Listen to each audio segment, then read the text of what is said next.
Ellis, Fire Chief for the City of Hallandale Beach Fire Department. My career with the National Disaster Medical System started back as early as Hurricane Andrew. And working as a civil servant for the fire department for well over 30 years now, whenever something like that happens, when you see these natural disasters, I tend to sit at home and I pace back and forth wondering how I can get there and how I can help. And finally, a friend of mine told me, you should consider joining the National Disaster Medical System, that you would have that opportunity to go help. And that's exactly what I did. And I've been with them for about 8 years now and working with the teams, and it's been a truly, truly rewarding experience for me. We were down in the Puerto Rico area for about 2 weeks, and working with the people down there after a disaster, these are people that have been basically had their lives completely devastated. And we had the opportunity to work with a lot of people that had come to the shelter that were seeking medical assistance for one reason or another. Some people because they just got hurt during the storm or after the storm, and then others that needed more of a long-term medical care and weren't able to receive that anymore.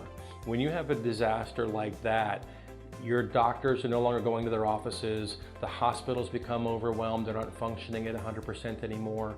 There's a lot of things that happen that don't allow people who need medical care on a regular basis to be able to get that care. That's where we step in. Probably one of the most remarkable things that I learned or I realized when I was in Puerto Rico was the overall resiliency of the Puerto Rican people.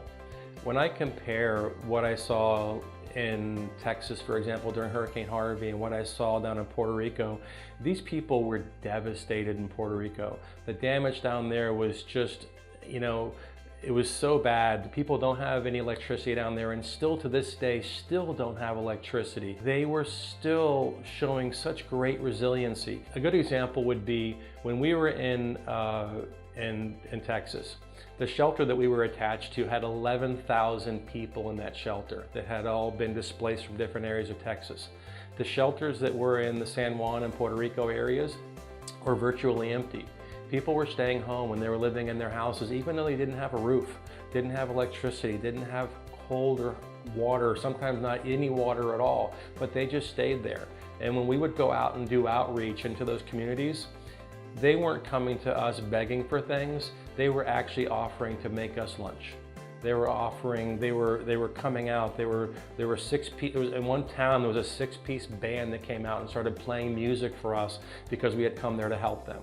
And that's was very awe-inspiring to see that even after all that they'd been through, they were still there wanting to try to help us to be able to help them.